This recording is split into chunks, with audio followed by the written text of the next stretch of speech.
we're going to talk about a very interesting topic: lust projection, the original sin, and toxic shame. If you know the Adam and Eve story from the Bible of the original sin and the apple and the tree, and Eve picking the apple and them getting banished from the garden. Yeah. Uh, Let me tell you my interpretation from diving deep down inside of myself and what I've discovered. First, the Bible is meant to be read not literally, but be psychologically interpreted. And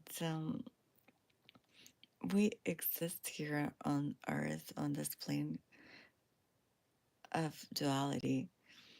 So, light cannot exist without dark, good cannot exist without bad, and all these seeming opposites unite. And everything has higher aspects and lower aspects.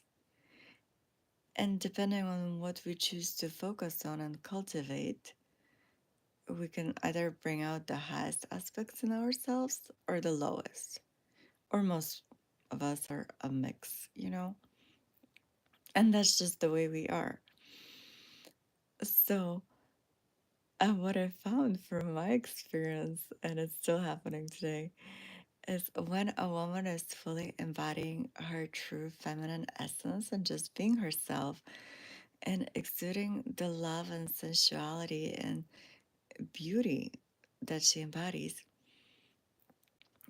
if a man desires her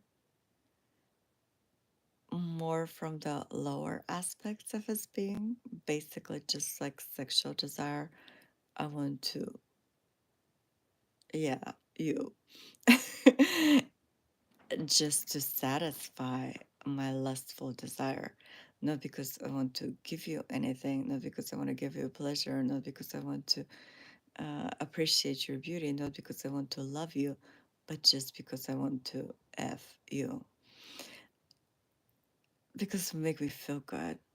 It will satisfy me. It's purely selfish. So this is lust we're talking about. So when a man feels lust towards a woman and wants to possess her, have her, dominate her, control her, put his will over her,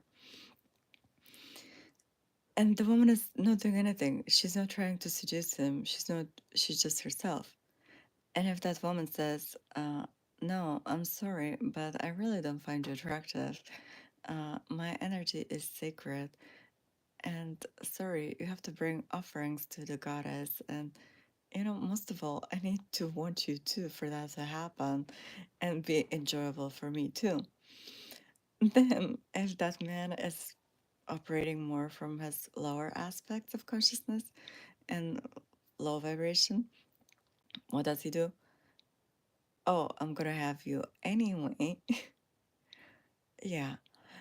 And, or, he just gets the grapes are sour and blames the woman for arousing this desire in him that now he doesn't know what to do with. And it's so powerful that it overtakes him. And then, like if he ends up raping the woman, let's say, then there's the extra shame and guilt because he did that in a moment where he was totally overcome by his lust. Or if she rejects him, there again goes his pride.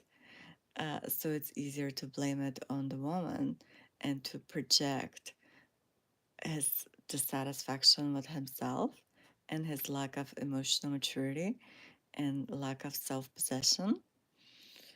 So let's blame it on the woman and call it original sin, right? And from that toxic shame associated with our sexuality overall, which is completely unnecessary because our sexuality and our sexual energy is our creative energy. It's source energy. And there's nothing wrong with it. It is neither good nor bad. It's just energy. And the way we choose to direct it and use it is what makes it good or bad. If we channel it into lust and, filter it through the shame, guilt, fear, into lack, limitation, and addiction, then it can be very destructive. But then what happens is that if we channel it through love, and love that is moved up towards love, it's a completely different energy. And then it can still be very powerful, but it's a very different frequency. And then the woman could be like, oh, I do like that energy of grounded masculinity. And it's just, it gives that feeling of safety, of security. It's not like you're a prey and I have to have you. It's like you're a beautiful divine being and I see your beauty and I respect you and I admire it. And I would love to experience it only with your permission, naturally, and consent. And that's a completely different vibration of honor, of respect, of honoring the divinity in each other, of honoring that energy, of recognizing the power of a sexual act and, exchanging energy in this magical, mystical way. And when both people approach it from a pure, sincere desire, that is a heart's desire, not just lust desire, then it's it's magic. It's how we can co-create things together, and uh, yeah, very very different. So when that is healed within us, and we come out of these old stories of original sin and shaming sexuality and guilting, and learn how to channel that energy and that frequency, and become a vessel for creation source to express ourselves through us, and we have that honor for each other, and see ourselves as the divine beings that we are in the human form, uh, then the whole game changes and we emerge heal and whole. And it's really beautiful that more and more of that is happening. And we're waking up from that misinterpretation and learning how to work with our energies and how to allow that energy and like elevate it and pull it all the way up and offer it back into the divine and have that beautiful infinity loop between two beings making love consciously in a conscious way with consent, uh, to people who have healed in the sense that they've woken up from all of the lies, have searched for deep truth, have integrated their shadows, and are able to come together as two whole beings.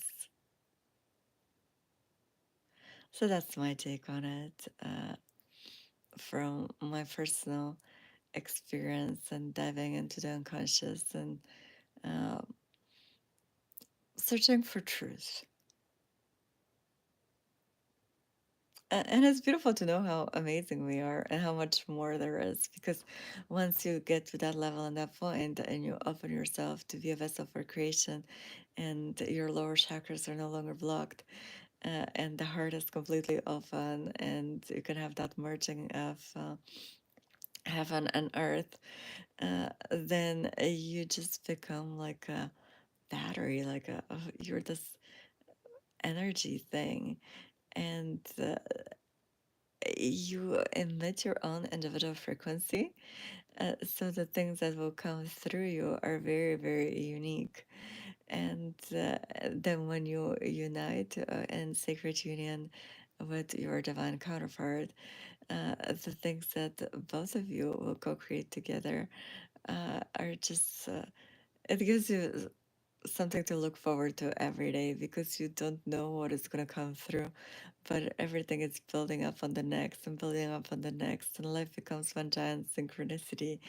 And everything manifests much faster because there's no blockages, and you have learned how to allow things in and how to send them out and let them go. And you become like a dynamo basically for energy, like a self-sustainable holistic system.